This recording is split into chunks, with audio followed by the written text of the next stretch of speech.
So, this is about back to the mind. I quoted this quote earlier. Yeah.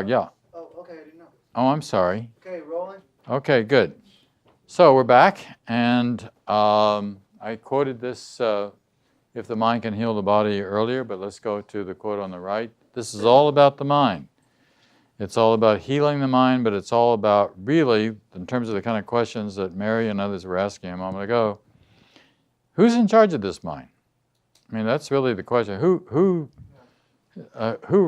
rules this house? Jesus at one point says, a man's enemies are those of his own house.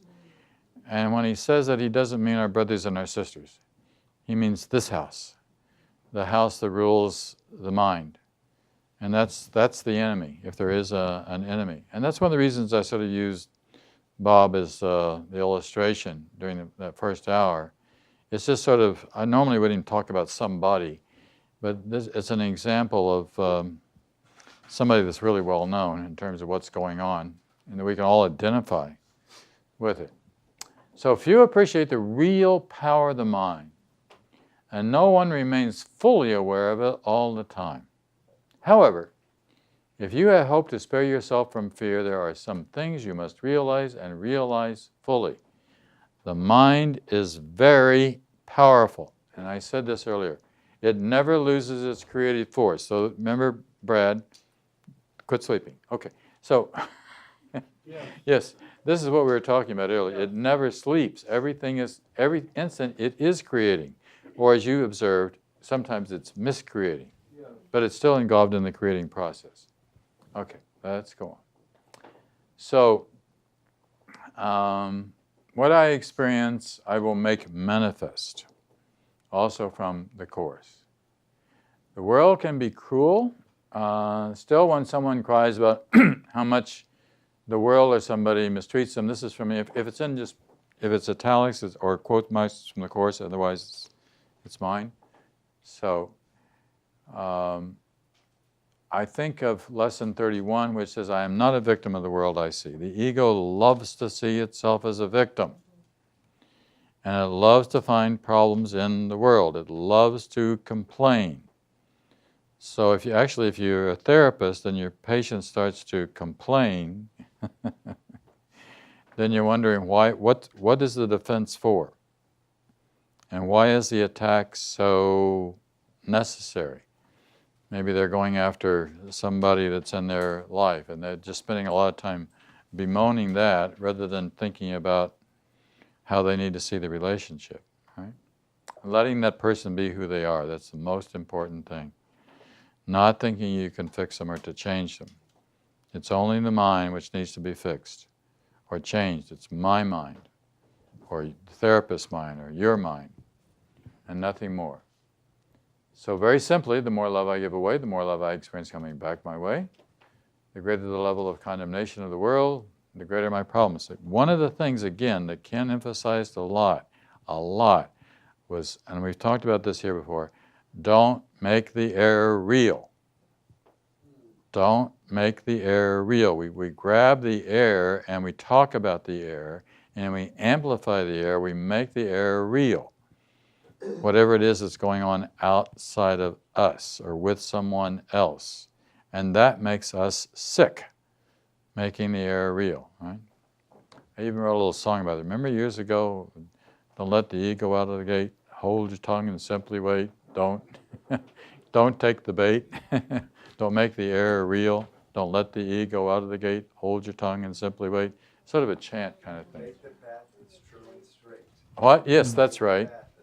Take the path that's true and straight. I don't remember all the lines myself now. Don't take the bait. Then we start back to don't take the bait again. But that's so, it is such a good idea because it's easy for the ego to take the bait. It gets dangled out there in front of you a little bit, what's on television or what somebody else says, and you grab it. You know, you take it. John, Pardon? Because patients say it's comforting, It's comforting comforting, to take the bait, and to be a victim. to be a victim. Yeah, it's comforting. Right, but it's not It's a healing. way of semi-soothing. You need the mic if you're going to keep talking. Sorry, yeah. It is a way. Patients say often, "What are you gaining from that?" Say, "Well, it's soothing. I can kind of hold myself in that place."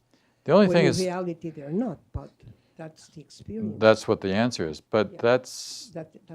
that's not true. No, of course not. No, I mean, it's not true that it's really soothing, No, of course not. because we're rubbing salt into the wound rather than healing the wound. Yeah, that's what ego says. Soothe yourself that way, or soothe yourself by drinking That's what the ego a says, pint yes. of whiskey.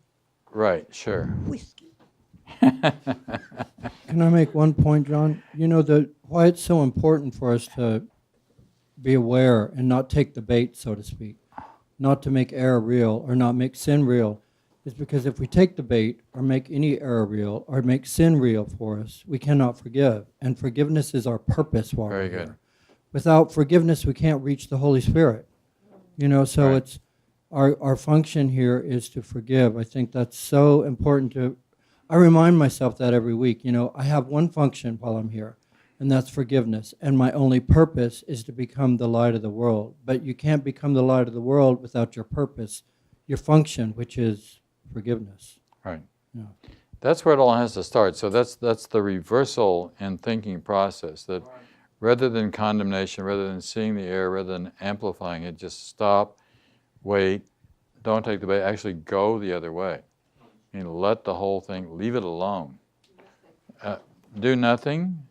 Do nothing is good, but sometimes it's, you can also just do something positive, say something positive or worthwhile. But do nothing is really, sure, right. You got to have the mic to talk, sorry. Okay, I think she's done. Okay, let's go on. Your home is called to you since time began. No, you have ever failed entirely to hear. That's what you're doing here. What you're doing here is that you already hear. You already know that this course is true. There's been enough stimulus inside you to cause you to say, this is a real path. And if I really follow this path and I really do it, my hearing will get even better. That's what Helen once said to Jesus, this course is not working. And he said, why don't you do what I'm asking you to do so that you can hear this even better? Now, and she could hear. The problem was application. You know, the problem was, why don't you do what I'm asking you to do? It's not that we don't know the right choice to make. The question is, why don't we go ahead and do it? That's that attraction of guilt and attraction of God thing again, pulling us down. Eric would like to have the mic on the back there. Uh-huh.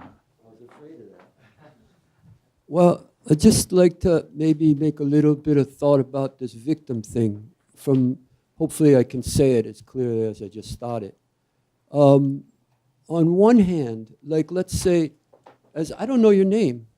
Hannah? Hannah said, it's a comfort.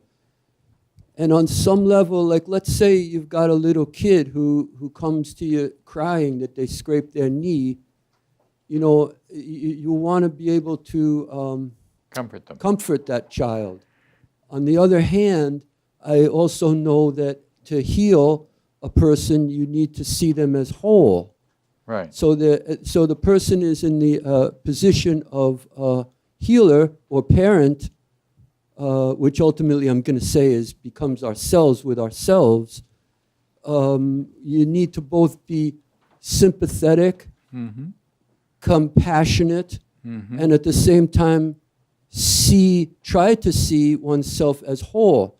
Now, I think there's another danger on the other side of all this, which is this idea in our culture of, it seems to me a very kind of Puritan idea that we're all alone and that we have to, that you can't complain and you can't give in to your... muster up. What's that? So muster up and... Yeah, muster up, keep a stiff upper lip, Yeah, right. and you can't give in to whatever hurts you, you know?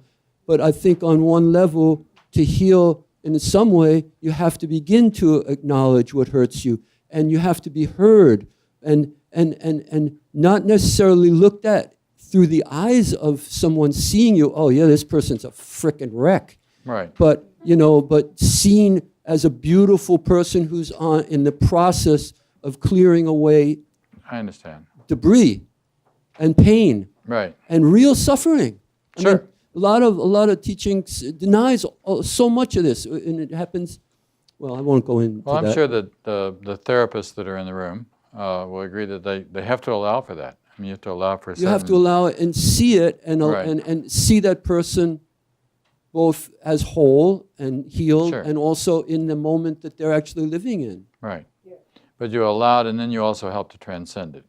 Yes. Right. So Yes. we're not stuffing And, it. and doing that with ourselves, I think, is part of also learning, is an ascending to a higher place Right. in our own lives. All right. Thanks, Eric. You're welcome. Thank you. Okay, let's go on. So I said that's the way. In you the knowledge lies, ready to be unveiled and freed from all the terror that kept it hidden. And let's go on. So by recalling the projections we throw out onto the world, we are healed. So whatever it is that what we're throwing out there, the attack thoughts, attacked ideas, whatever we're sharing, we recall, we're simply letting it go. Very simply, the purpose of psychotherapy is to remove the blocks to truth. You know, in the beginning of the course, it says the purpose of the whole course is to remove the blocks to the awareness of love's presence. But love and truth are the same thing. You know, Thoreau once said, the only way to tell the truth is to do so lovingly, right? It's not to do so angrily or attackingly. There's a way to do it, if a really wise therapist can do it lovingly, right? You're not going to hurt. You're not going to yell at your patient. Very simply, all right, so let's go on. Right-mindedness some more. So basic premises, there is a part of our mind that contains the Holy Spirit. This voice is so drowned out by the chatter of the ego that we lose awareness of it. And many folks, the voice is so muted, it's barely an awareness of its existence. Still, though muted, it is still there and can be turned off, only temporarily silenced. Even the little spark in your mind is enough to lighten it. That's nice to know, isn't it? That little spark is there and can do it. This just takes a little, the Course would say, a little willingness to let what is true be true, and to get away from denial and resistance. That was one of Freud's major first discoveries. That was that the resistance on the part of the patients who, and then he realized they actually didn't want to get well. You know, there was a study done years ago on therapy and whether or not it works, and it's been done again. And they thought about a third of the people got well, about a third got worse, and about a third didn't change. There's got to be something in there that demonstrates that willingness to get well. Otherwise, you're going to continue to hold on to it, and you're just going to use this as a cry session rather than as a therapeutic session. Yes? My favorite passage from the pamphlet is the therapist is one who awakens the patient from his most cherished possession, his picture of himself. Okay, you want to repeat it so Okay. Hannah can hear it? Okay? The therapist is one who is seen awakening the patient from his most cherished possession, his picture of himself. So, but that's the self that we make up in the world. It's our self-image is one of our most cherished possessions. Right. Possessions, yes. Rather than the self that we really are. Precisely. Right. It's the false self, not the real The self. self with the little s. Yes, the little s. So it's the one we make up, not our reality. Okay, sometimes he, the patient student, is able to start to open his mind without formal help. But even then, it's always some change in his perception or of interpretation of interpersonal relationships that enables him to do so. There's something that's got to begin to change inside the mind itself that demonstrates the willingness to get better, the willingness to change. You gotta wanna. Bill starts, the whole course gets started with there's gotta be another way, right? And Helen agrees to help find that way. They both had a moment of sanity, which had not always been the case for them, and not in their relationship. Sometimes he needs a more structured, extended relationship with an official therapist. Either way, the task is the same. The patient must be helped to change his mind about the reality of illusions. So you got to look at the illusions that one is holding, and one of the tasks of the therapist in that particular case is to help the patient to see the illusions that they're holding on to, which usually some sort of projection about what's going on in the world, about somebody else within the world and how that person maybe should change or be a different person than they are. And that's not going to happen. Only thing that can change is the way I see this other person, and if any change occurs, that has to happen within that individual's own mind. You can't make somebody change their mind. You can gently lead them in the direction by which that choice may be made. Okay, a little bit more. So what is the mind? The mind is completely independent of the body. That's such an important point in terms of the Course in Miracles. You've got to understand, there's absolutely completely independent. The brain is simply a computer. That is all it is. It's the process by which you work, but you are not that brain. So back actually to Martin's question earlier. So the Course is a complete monistic system. So it's not a dualistic system at all. There's nothing else except this mind. And so it's a matter of what the mind chooses. The belief, remember when David was here last time in October, he was pointing out how the word lie is in the middle of the word belief. The lie that we can be separate from God is our basic sickness.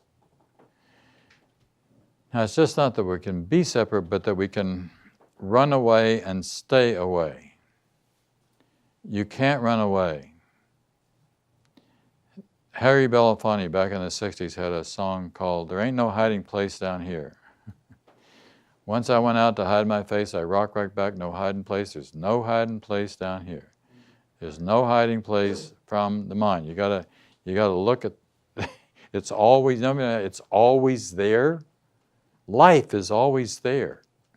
How many of you wake up in the morning and you don't want to get up, you don't want to wake up, you don't want to come back, you don't want to put the feet on the floor? I mean, really, there's that moment in there where you kind of got to put the feet on the floor. Put the feet on, live, move, do it. What?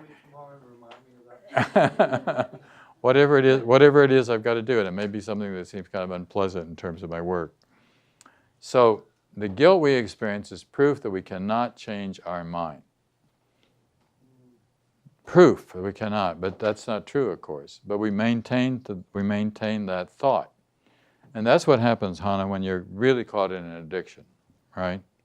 So you're really caught in the addiction that you cannot quit smoking, or you cannot quit whatever it is. You can't change that. It's got you. You don't have freedom. And that's not fun. The manifestations of The guilt we experience is proof that we cannot change our mind. The manifestations of the world have to do with the body. Remember, there's nothing so blinding as perception of form. It's all the mind. It's never in relationship to anything that's outside of the mind. Okay? Perception blinds us to the truth, which only can be found in the mind. That's one of the reasons of the importance of meditation, getting quiet, stopping the mind, is to be able to see this. The purpose of psychotherapy is to bring us back to the decision-making part of the mind that chooses for the guilt. Why did we choose the guilt? We must know that it is our decision. I've sort of been saying this all along, but this is just sort of emphasizing it. We change our mind, we know this, by changing our mind from fear to love. That's the way you know it, is by doing it. You actually make the change. The Course has repeatedly to move our perceptions from the world back to the mind. The problem is never in the world. It is always in the mind. And regardless of the circumstances that one's under, and it could be a pretty incredible kind of series of circumstances. It could be an illness, you may be facing death or whatever it is, right? And that problem. Well, put that to your mic. And that it says the problem is never in the world, it is always in the mind. And the problem that is in the mind is the decision to side with the ego. Right, That's why everything is the decision. We are the decision maker. It's like, that's right. and the answer is to decide with the Holy Spirit. Simple. It's always in the mind. That's why we're not to ask Jesus to come into the world. We bring our darkness up into the light. Right. Yeah. Very good. Okay, what's going on? Can you talk a little bit about the fact that the problem is never in the world, not in a personal, interpersonal, but, for example, the people that are escaping their country? Yes, that must be very difficult, because under those conditions it would certainly look as though the problem is in the world, right? And in a certain, I mean, in a sense it is in the world, in that sense, but it's how I choose to live through, to work my way through this experience. And whether I'll be angry and attacking or defensive or just do the damn best I can to get out of it. Can you use another word, other words that would explain guilt? What were you thinking? I don't know, other words. Well, the only the word would be fear. You know, that it's the fear that we can't get out of this place, or it's also the fear of what the future may hold for us. The process is sin, guilt, and fear. Sin is in the past, guilt is my experience in the present, which is also related to fear, though, in terms of what this may mean, that I'm going through this, the consequences of this guilt. And we keep putting that off, whatever the consequences are, until we experience the consequences, and then we have to face it. Let's go a little further. So Jesus, this is a good example of really what you're talking about, was able to go to the cross and not see himself as being crucified. That's incredible, to be into that kind of condition and still see that it was a dream that was going on, that the world was a dream, and he wasn't going to get caught up in that.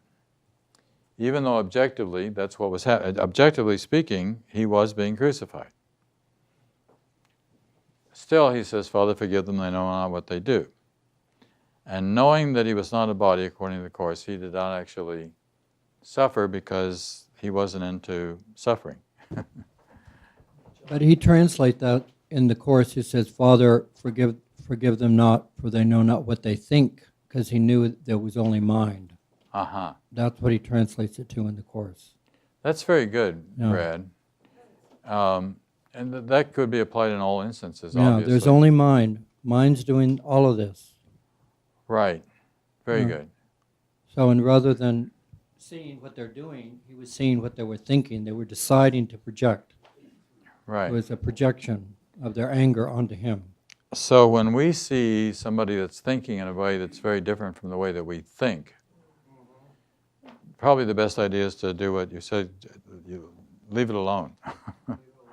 Yeah, don't go there.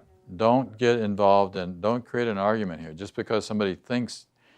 It's a belief. It's a belief system. It is so insane that we kill each other over belief systems.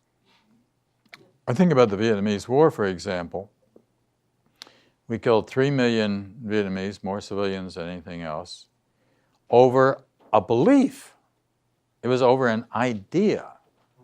The idea was that an idea, communism, was dangerous. That's it. We went to war, we spent trillions of dollars and killed all these people over an idea that something might not be good. Not that it was and there was, it just that it might not. This is an insane world. The Course keeps saying it and don't forget the level of this insanity that's going on here. It takes a lot. I think we are getting a little bit more sane. Stuff is kind of coming up and getting cleaned out, but that doesn't mean that we've got sanity. It just means that we're moving in the right direction. Thank God. I look back, think 150 years ago, the black man was a slave in this country. And we didn't get to the Civil Rights Amendment till 1964. 100 years had to pass after that ended before we could even begin to institute some real action. Now, fortunately, we're beginning to think a different way about that and a lot of other things.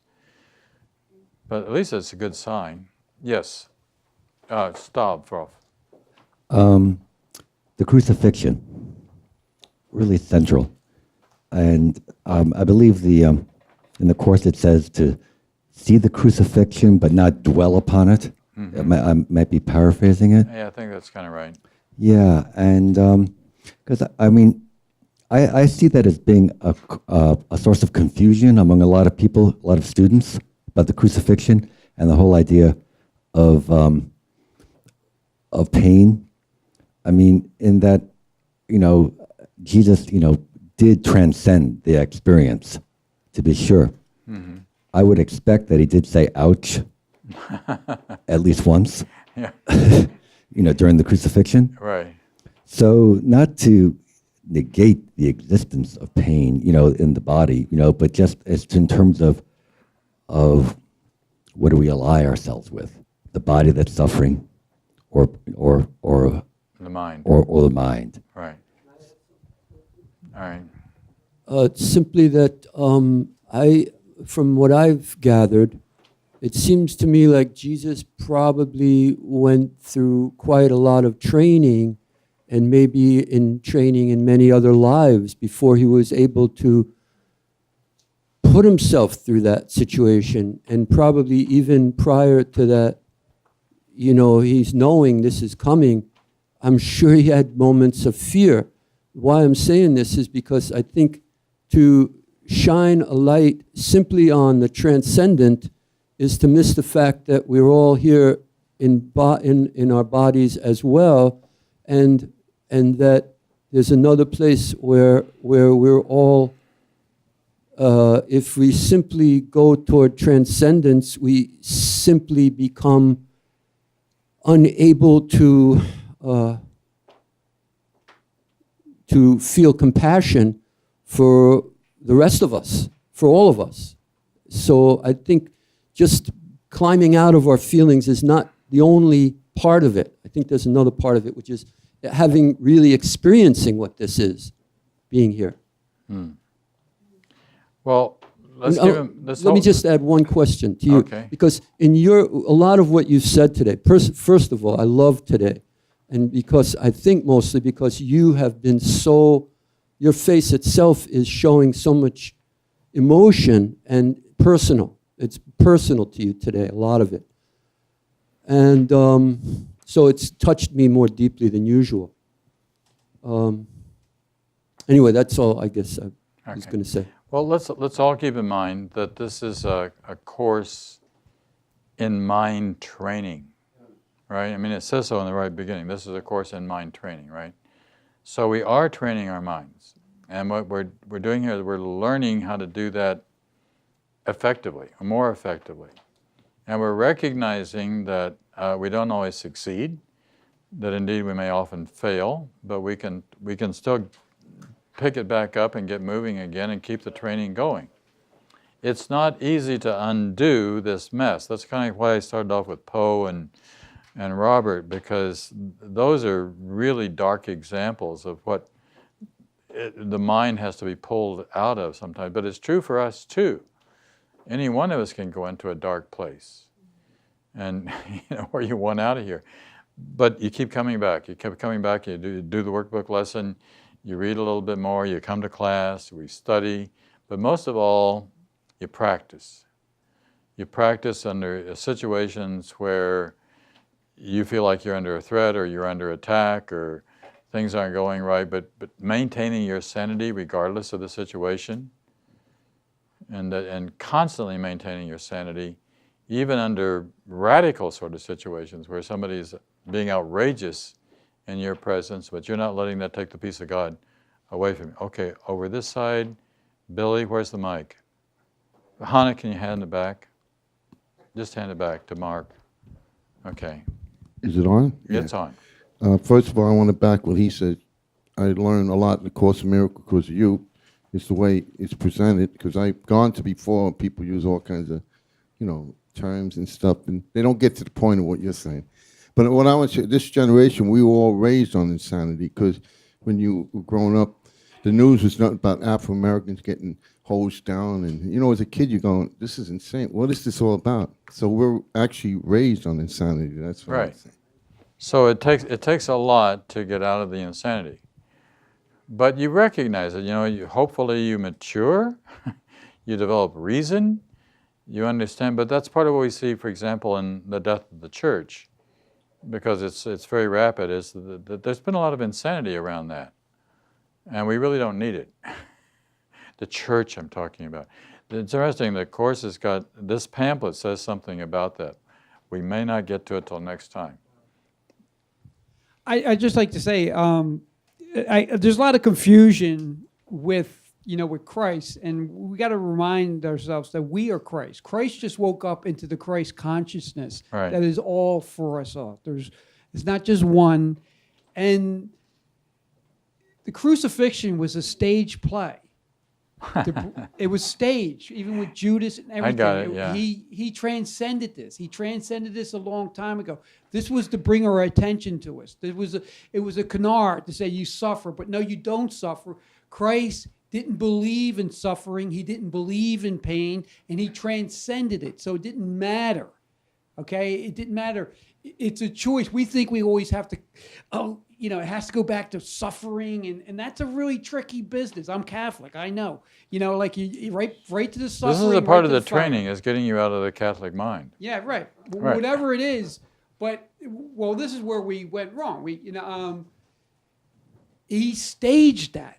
He went to Judas, as far as what I understand, and I believe it. And he said, "You're going to do this for me, and we're going to stage this play, and it's going to bring all this commotion. It's going to bring all this attention to it. It'll be misconstrued probably for 1,000 years, whatever, but it will come back, and we'll come back around, and we'll go around the whole thing again, and we'll do the do-si-do. But we have to realize it is in us, and it's there. And we're really just trying to waken us up. We always come back to some kind of task that we have to, what we're trying to do by practicing is just wake up.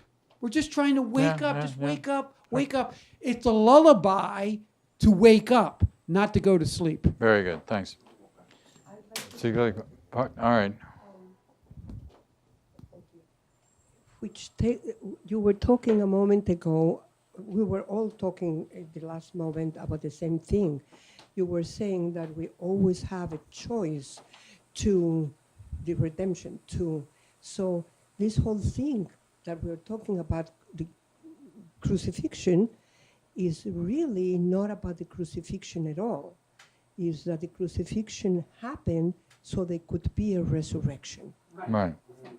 All right. So we are in the same position. We're in the same position. So Right. we can always choose the resurrection. And Very good. because of the resurrection is that we got all of these teachings. Right. Without the resurrection, that would have been lost or transformed Thank you, Hannah. into something else. So we have to see ourselves, that's a part of the reversal in thinking process. is seeing ourselves as being resurrected, which really just means getting back to the right mind, being reborn in the mind of Christ, rather than continuing to live within the context of a crucifixion. The whole world, if you think about it, is like kind of caught in a crucifixion idea. I mean, it's like my nuclear arm is bigger than your nuclear arm, and then who's gonna who's gonna fight? And the whole idea that we're even talking like that is insanity. That I can hit you harder than you can hit me. And this is like sandbox play that's going on, but on a worldwide level. And what we have to heal that is just inside ourselves. I'm not to go after anybody. It's just to notice the course of the tendency I would have in my own mind. I have to be completely free of that thought. That there's somebody out there that I need to attack. That there's something out there that needs to be fixed. That's not in me. Let's go do a few more before we end here. So it's always a matter of how we choose to see what's happening. Do I see what's coming my way as an expression of love or a call for love? And we talked about Jesus on the cross enough. Let's go on. Again and again, have you attacked your brother because you saw a shadow figure in your private world? We have to look at the shadow. I mean, Jung was right about this. We've got to look at this dark side that's there in order to be able to purge, to be able to be free of it. Concepts maintain the world, but they cannot be used to demonstrate the world is real, for all of them are made within the world, born in its shadow. Again, I think about, let me go on. Growing in its way and finally maturing its thought. They are ideas of idols painted with the brushes of the world, which cannot make a single picture representing truth. Again, all of our religions, ideologies, politics, it's all caught up in this. I think the next slide says it. Yes, my friend Zhao Wang, she's 21 years old last week, has this profound mystical experience, and I had her come do a workshop with me, and these pearls fell out of her mouth as she started talking. And this is one of her lines. Concepts of the ego's clothes. Isn't that great? Concepts of the ego's clothes. It's like belief systems are the ego's clothes. So we create the belief systems and we get caught in the belief system itself. Whatever it is, white supremacy, some ridiculous idea like that becomes a belief system. But we create our own belief systems too. The purpose of psychotherapy is to help us undo our belief shadows. Ken Wapnick says, the world is nothing but a shadow. This is Ken, it's directly from Ken. So the world is filled with shadows, it's filled with darkness, and all you got to do is look at the news. And you see how the darkness is being manifest. We're throwing some light on some darkness here and there, but here it is, it's all over the place. And sometimes it seems like it's too much for people, so they quit watching the news, which I understand, that's perfectly fine. Unless you can do it dispassionately. You're on. Oh, am I on? You're on. I'm on. Oh, good. I think like I think what's happening with the darkness coming up, I think that the light's being accelerated. I think a lot more people are starting to see more. Right. And that's, the world being dualistic. Right. And it's Good. Yeah, gotta good. be positive. Yep.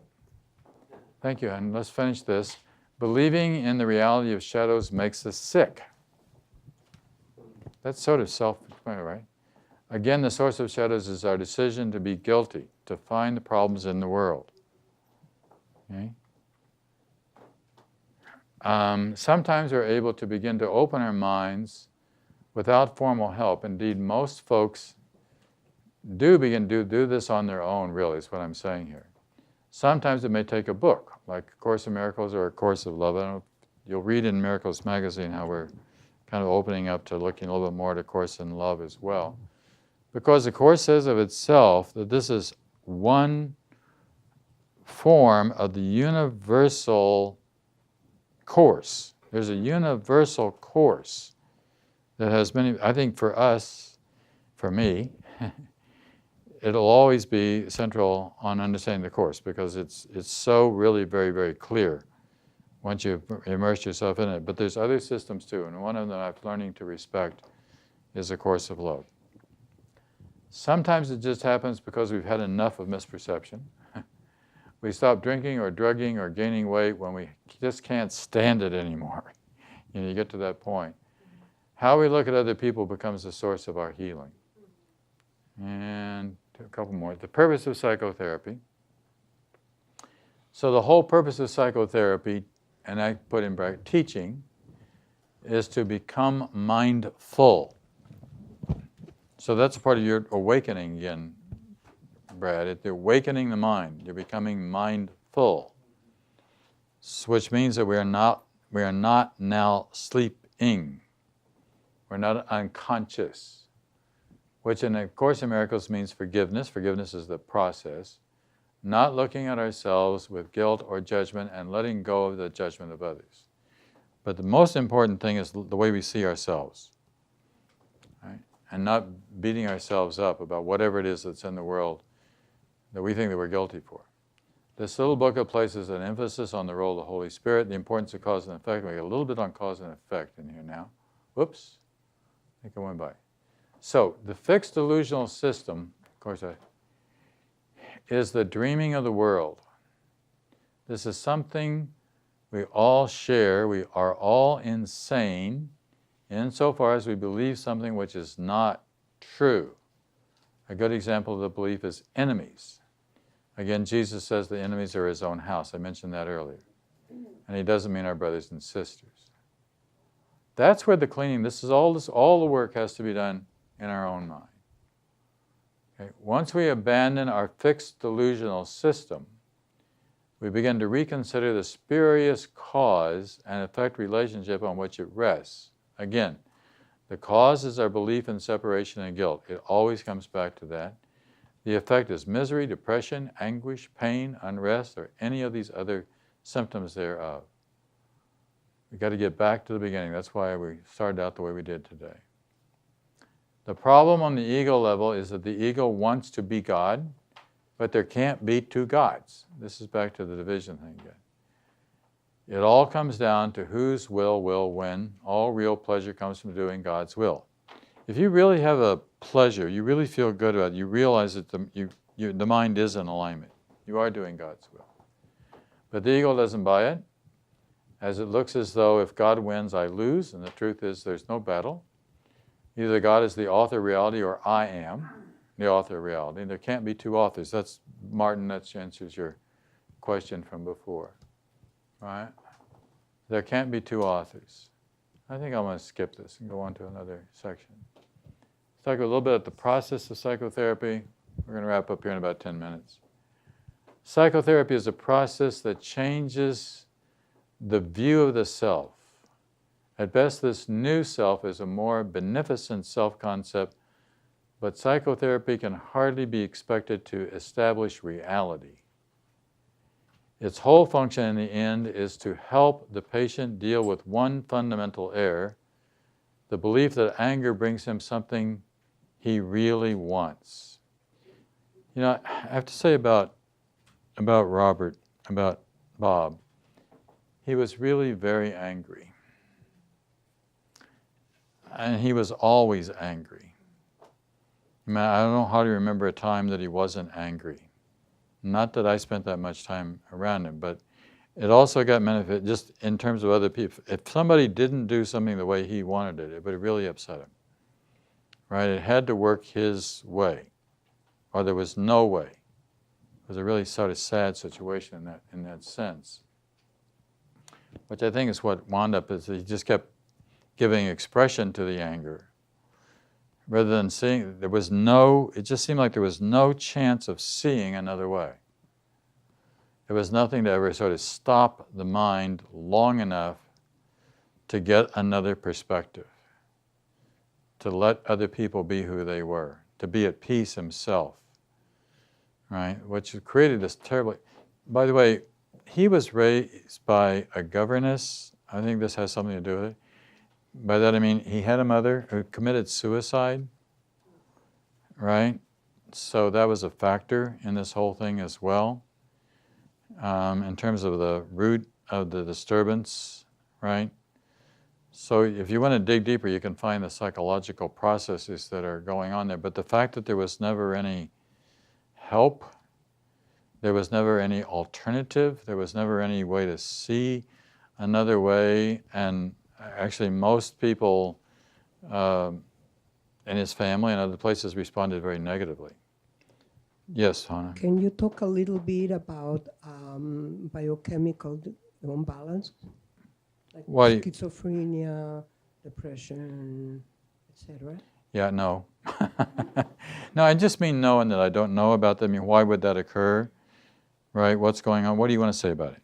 I mean, you're raising the question, so. Because it's always been puzzling to me that there is one brother that is schizophrenic, and then I get somebody else, and then Right. wow, they have a lot of schizoid, thought process, etc., and it's chemical because I can see it. Right. Or you give a medication and it's balanced back to rational thinking. Well, let's go back to the beginning, back to an earlier, that this is all about changing the mind. There's something that happens in the mind. You keep sick, if the mind can heal the body, but the body can't heal the mind. Ultimately speaking, I'll underline the word ultimately speaking, right? This has nothing to do with biology. Although it can affect the biology, obviously. If the mind can create disease, then the mind can create other kinds of problems within the context of which gets us out of balance. But then that gets emphasized by the way the mind, take an alcoholic, for example, right? So to drink is a decision. Yeah, but for example, when there is a patient that hears voices, Right. there's been research where the patient is plugged in with all kinds of things, and the little needle is going like this, and then suddenly the needle starts going like this before the patient hears the voice. And the needle is going like this, and the patient says, yes, now I can hear St. John telling me that I have to gather all the leaves. Well, The it's, mind is going before. I understand. But still, there's got to be a decision in the beginning that goes back. The decision to light a cigarette, the decision to take a drink, the decision that gets the thing in balance in the first place. And then we just keep. The patient has to decide not to hear voices. No, I don't know. Keep in mind, I'm not a professional psychotherapist, and I don't know. But I'm just looking at how the process seems to work. And if anybody else wants to edify that. But the thing that's ultimately important is that there is no difference from physical illness to mental illness. All illness is mental illness. That's what we started off with. All illness. It's all mental, regardless the form it takes.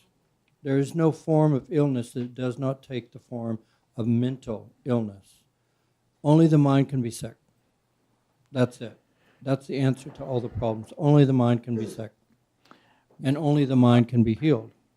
I think what Hannah is saying, though, is that there's a process that begins once the sick mind makes wrong decisions. It gets amplified. It gets right. It gets That's why we develop an addiction.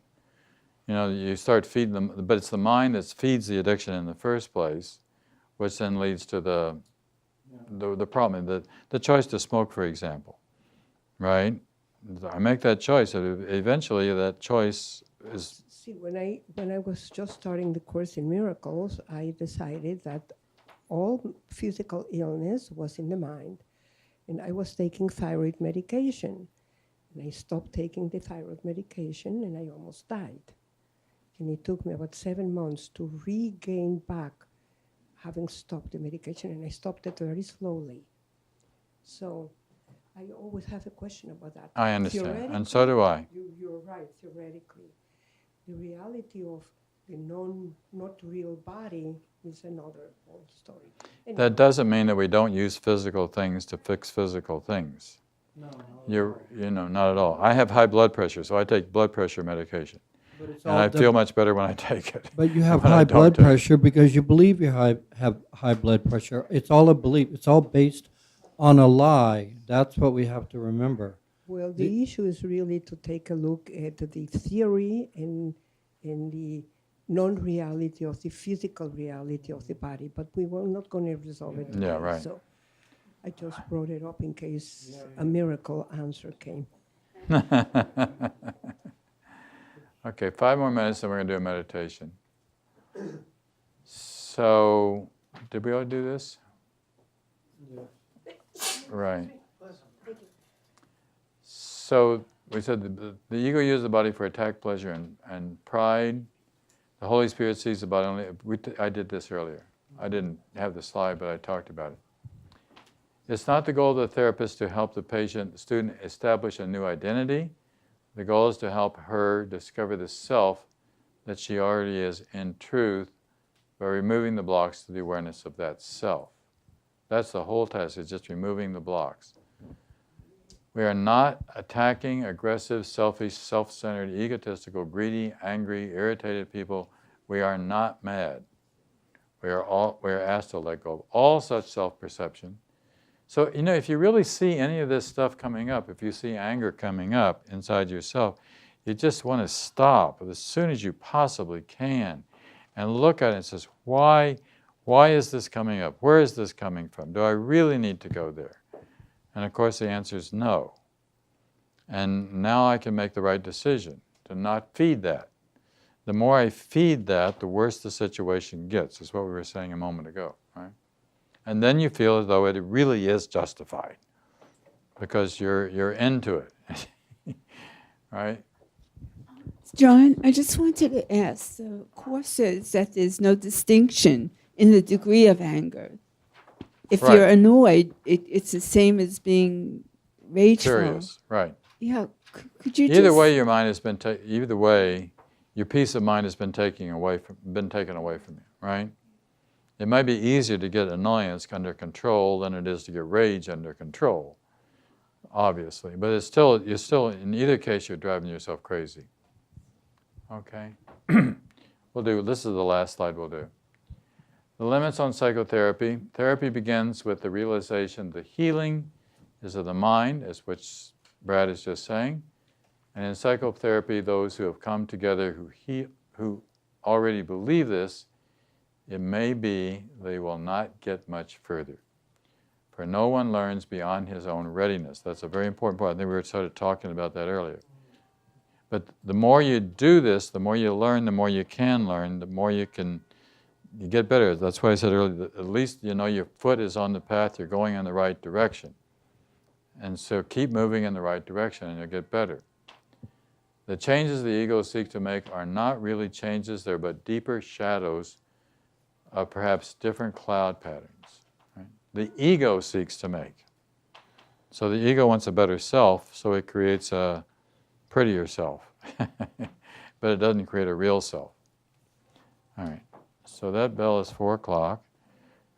I want to do a meditation before we close.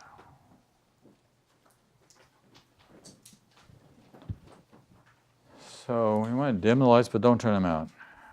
I want to be able to read this a little bit.